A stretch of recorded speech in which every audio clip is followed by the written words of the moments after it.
Hey everyone, Pupsker here, and today in Warframe, we're going over one of the best Incarnons for the week, Burston Incarnon. I was about to say Torrid. This is actually an amazing AOE for a good handful of reasons. First off, it just does a lot of damage, right? I'm using the Burston Incarnon, and you're seeing even without it going fully Incarnon form, it absolutely takes out the enemies.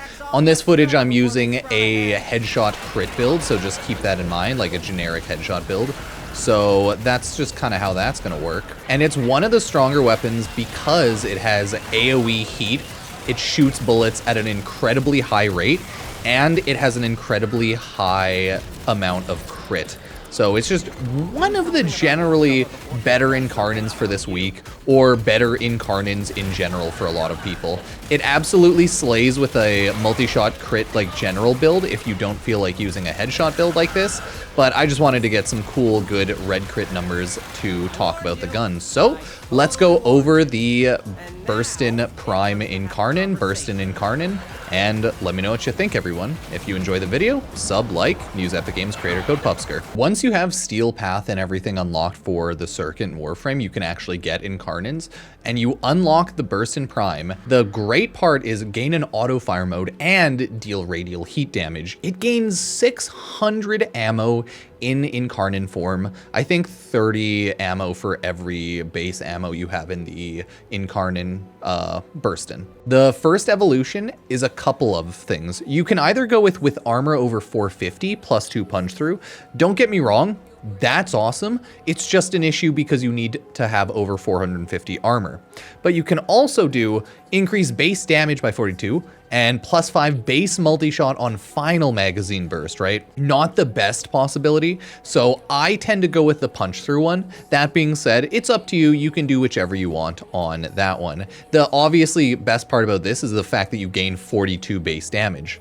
The next Incarnon evolution, Reload from Empty, gains you reload speed, weapon recoil, or increase base magazine capacity by 21. I think all of these are actually pretty good, and you can go with, again, whatever you want. I just took reload speed. It's a little better than base magazine capacity in my mind. And if you think the gun has a little too much kickback, maybe like put on weapon recoil, but I don't think it does. Like, I don't think it kicks back at all. You can see the base stats on it, already really good. This is without the Incarnon buffs with my general build. Final thing is I took increased base crit chance by 22%. You can also take Fatal Affliction, 40% direct damage per status type affecting the target. I think this is essentially a condition overload. If you use Galvanized Aptitude, you probably don't want to use it. Plus, Galvanized Aptitude might not even be like multiplicative. I think it's just additive anyways, but who cares, right? And then you have on full burst hit, plus 20% damage, resets on reload. Again, probably don't want to bother taking that because you're going to go Incarnon mode in full auto anyways, and you're going to be killing everything in Incarnon mode. So I went with increased base crit by 22% because that's an insane amount. You go from 18 to 40 on the base Bratton Incarnon with like 88 damage, almost doubling your damage with Evolution 2. You also get so much crit chance on your actual upgraded attack. By the way, it is full heat damage. You have good status, good crit, good heat damage, but the heat overall damage is lower. But on the radial attack, you do have a 2-meter range AOE, and that shares the crit values and status chance of the base damage. So you do want to probably build up a good amount of damage. So that's my setup for my current Burston Prime Incarnon. Let me know what you think, and we'll go on to the mod builds now. Okay, this is the first build we'll actually go over for the Burston Prime. What I wanted to talk about first off, though, is that the Burston Prime actually has an augment mod called Gilded Truth, plus 80% fire rate and plus 1 truth. Gain affinity to fill the Arbiters of Hexus meter and trigger a 25-meter gas explosion. I believe you get this from Arbiters of the Hexus, no shock there. Restoring 25% health and increasing parkour velocity by plus 25% chance for 30, or plus 25% for 30 seconds. Obviously, the nice thing about this is the gas explosion. The health and parkour velocity is just kind of like a boost, and obviously having the fire rate is also really nice, but you don't have to use this, to be fair. There are other mods that can replace it. I prefer to use it, and I'm just gonna make sure to always use cool augment mods if they exist, but you can do anything with these builds to make sure you're OP, so keep that in mind and do whatever you enjoy and whatever works for you. Going over the actual build of the gun, this is the general headshot build. I do have a lot of base damage built up on it, so if you ever want to swap out any one of those mods for maybe an extra elemental mod, go for it. Primary deadhead because this is a headshot build. Precision headshot kills, damage, weapon recoil, headshot multiplier, awesome. Primary acuity for weak point damage and weak point critical chance. I do still want crit delay so that I can have cooler red crits, okay? Gilded truth for that fire rate and truth. I do have galvanized aptitude on for some status chance as well as direct damage per status. It stacks up to 2 times, so you're probably good to take off galvanized aptitude, to be honest, because you don't gain like insane amounts of boosts off that. So just think about that. If there's something you want to swap off, maybe throw on rifle elementalist over galvanized aptitude. Realistically, it is your choice, and that might be a little better. And you can also throw on hammer shot. I'd probably, in this case, I probably will throw on hammer shot. I was like messing around with these right before a little bit, just because I straight up don't think it adds enough damage, galvanized aptitude there. And I love the crit of this gun. So either way, I'm gonna add on hammer shot there. I have galvanized scope for headshot crit chance when aiming, as well as just crit chance when aiming, right? On headshot kill. Cool.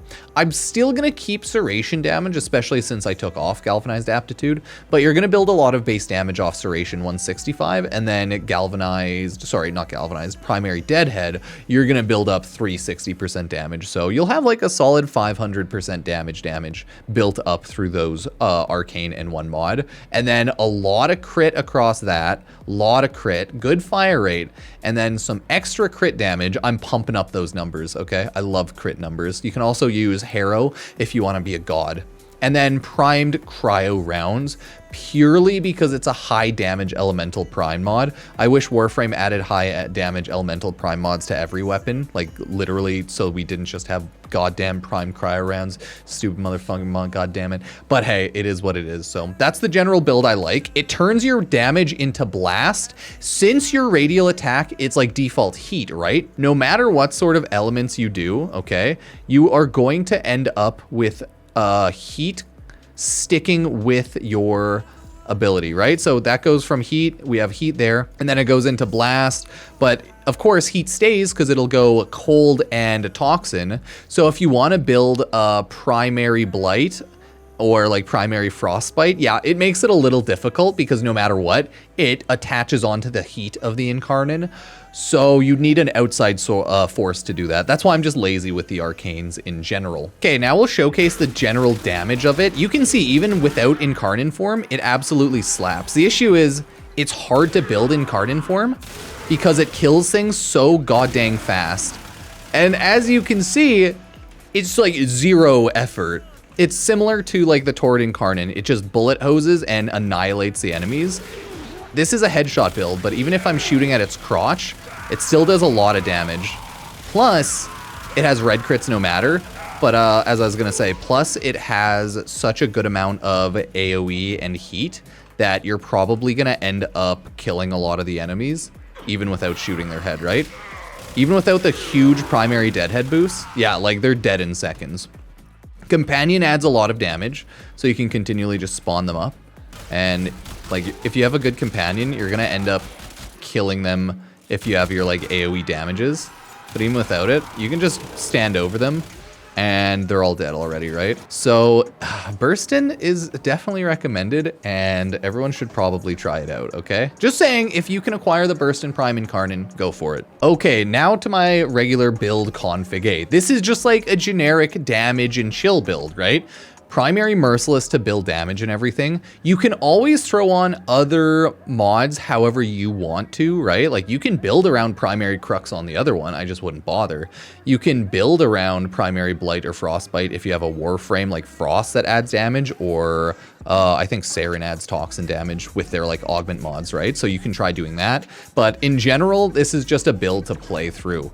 I have crit delay because obviously I want to do sick amounts of crit damage, and it goes up to 150% chance, so not bad. I have Serration for more damage, stacked out with Primary Merciless. I swapped out into Hammer Shot for more status and crit because I do think it'll just be better overall compared to Galvanized Aptitude. Malignant Force, because this is my viral heat build, absolutely shreds as well, right? Still Gilded Truth for the fire rate and truth. I do have Galvanized Chamber for a ton of multi-shot. And remember, multi-shot makes it easier to build Incarnon form. Reason being, you have multiple bullets hitting the head of the enemy, which means multiple charges to your Incarnon form. So that's why a lot of these times you'll get a ton of damage out of these headshot builds, but they're like a little more annoying to build because you need to hit more headshots on the enemies to actually build Incarnons, but you kill them with one bullet out of the headshot. So, and it doesn't have multi-shot either way. So multi-shot helps a lot with that. And then Vital Sense for even more crit damage, right? Prime Cryo rounds, Malignant, yeah, all of that. I would throw on just kind of whatever sort of Exilus you want. You're good to go with Ammo Drum. That's more so up to you. Always Vigilante Supplies if you're just trying to go for crit damage and damage, right? Chance to enhance critical hits from primary weapons. Yeah, so go with whatever you want, but if you just want damage, right, Vigilante or any sort of utility, choose to build that however you want. I don't care enough about Exiluses because they're just kind of like a waste of Forma. This is a 5 Forma build, but I don't want to throw any more into my Burston, so that's my general build. Let me know what you think. Now with the multi-shot build, you're seeing that it's doing way less damage and killing them slower, but it built up my Incarnon a lot faster. And even then, your Incarnon builds up and does so much damage that you don't really have to worry, okay? So even with the reduced damage output, I'm not hitting red crits anymore. Life isn't worth it, right? It sucks, I cry. Even without getting like any red crits, you're still absolutely destroying everyone. And this is without any sort of primers or secondary buffers to an aggressive degree, right? If I threw on Harrow, I would be a god. If I threw on general damage buffs, I don't know, Nourish, right? Rhinos, Roar, I'd be even more of a god. But this is just the base Burston Incarnon. I can swap out into like Infested, kill a lot of those bad boys. Obviously Infested always die like absolute butter when it comes to heat and AOE, right? Like they're just little guys dying. The dang AOE. But hey, if we want to swap in like the Exilus ones, Eximus, let's say that one. Let's see how this ends up going, right? All of the sick Eximus buffs, you can still get like a good amount of damage on that, right? Hey, not too shabby. There's gonna be no scenario in Warframe, okay, where you spawn in 20 Eximus units buffing each other. But it's a fun thing to do if you just want to like look at damage numbers. Oh god, I love I love looking at all the Eximus units together because they all just buff each other, right? And then they become just a tad bit godly. So it's kind of fun to watch and it's kind of fun to mess around with. But you might be noticing I do have Cascadia Flare, and oh, I forgot that works with your secondary no matter how you apply heat effects. So there are a lot of pretty wild buffs on. My primary Merciless still isn't even like maxed out stacks. So I'm still technically getting a lot of damage buffs here, just because I was messing around on the other Eximus units, so yeah. Overall, not too bad, and even with like a more casual, just multi-shot, no headshot build, no outside buffs to an insane degree, Burston Prime is still pretty godly. So let's quickly go take this to Steel Path 1999 and you can judge it for yourself as well. So this is what I was talking about. When you're doing the headshot build, it's a lot harder building up your headshot because you just keep one-shotting the enemies, right? So that is a total disadvantage to the headshot build. And it's definitely understandable why a lot of people choose to do like the multi-shot general damage builds because of it. But once you get all your hits, like you're one-shotting the enemies essentially. You're hitting like hundreds of thousands, if not millions, a lot. This is a weaker gun, so it's usually only gonna hit like tens of, if not hundreds of thousands in one bullet, right? 400,000 there. But you're gonna be shooting 800,000 there. So many bullets out at one time, even on those insane headshot builds, that it just straight up won't really matter. You get huge boosts because you get like damage increases when aiming and when doing weak point hits. So You're still going to be able to hit millions depending on what sort of Warframe you have to add damage. I just have Proteus, so she doesn't really add damage. But the nice thing about the headshot build is even without headshots, you just have to make sure you aim, and enemies are just absolute butter to you. Oh, I hate the Decadents. They're so annoying to kill. But if you keep your reticle generally, depending on what enemy type you're fighting, just try to keep it generally to where the heads are. This gun has almost no recoil, as you can see. That's why I said earlier, don't bother taking the negative weapon recoil. This gun has almost no recoil. You don't have to worry about that. All you have to worry about is shooting. Now that I'm using my Warframe abilities to like clear out the enemy's armor and everything, you can see like the gun does a better job of just annihilating everything. But I'm not really having issues with that in the first place, so yeah, people are really liking the Burston Incarnon. Everyone's really excited for it to come out this week. That's why, you know, I'm just making a video on it. So just a reminder to pick this up in Warframe's The Circuit. I think it's technically a week 6 rotation, okay? But other than that, yeah, that's the headshot build. It does wonders, and I recommend everyone pick it up. Either way, let's take a look at the general multi-shot build, and reminder, sub, like, and use Epic Games creator code Pupsker if you want to support the channel, everybody. As you can see now that I have the multi-shot build on, it's so much easier to build my headshot multiplier. I'm just still, like, hitting very terrible headshots. But, oh, that was the gas AoE. But you're seeing, look at that. I don't need to hit insanely high red crits all the time. Enemies, like, die like nothing anyways. So really, you only have to worry about doing high damage with like headshot builds. Maybe if you want to do longer term steel path runs, like general builds like this with strong Incarnons, I think are usually good up until like handful of thousands of levels. And then it also depends if you have a primer weapon on, if you have a good Warframe building weapon, because realistically, there's every advantage and disadvantage to each type of build. The multi-shot build here, where it just builds damage, viral and stuff like that, you're gonna annihilate enemies, okay? You have viral on, you're gonna do extra damage there. If you have armor shred, it'll help to build it, and you're just gonna kill everything. Whereas the headshot one was blast, so it's gonna hit really high, you're gonna explode on enemies sometimes, and when they don't die, blast will eventually proc off and hopefully kill even more enemies, so yeah, I can understand why everyone loves the Burston Prime. If you didn't notice, by the way, you can see the truth gauge in the very bottom right where the ammo is. That's what the little Arbiters of the Hexus meter is there. It's for like the truth augment since it's an Arbiters mod, right? But hey, even with that extra headshot, sometimes building the Incarnon multiplier or Incarnon form is still such a pain in the ass. Plus, you do have to kill enemies pretty fast to keep up your primary merciless. The most annoying thing about primary merciless is it loses a stack every 4 seconds. So if you don't want to actively use that weapon, it's just a little annoying. Either way, it's still really good. Truth's about to fire, and then we're just going to go around killing everyone, and I want to pop Truth again. And then we'll pop Truth again. Boop, popped it. Oh, almost. There we go. One more second, and I think we did end up popping it there. Yeah, so that is my video for the Burston Prime Incarnon, call it what you will. As always, if you want to support the channel, everybody, support the YouTube algorithm by liking the video and commenting down below what your sort of insane Burston Prime Incarnon build is. As always, again, sub-like, use Epic Games creator code Pupsker if you ever buy anything on the Epic Games Store, as I am an Epic partner, creator, whatever you call it, right? So thank you all for watching, and I'll see you next time.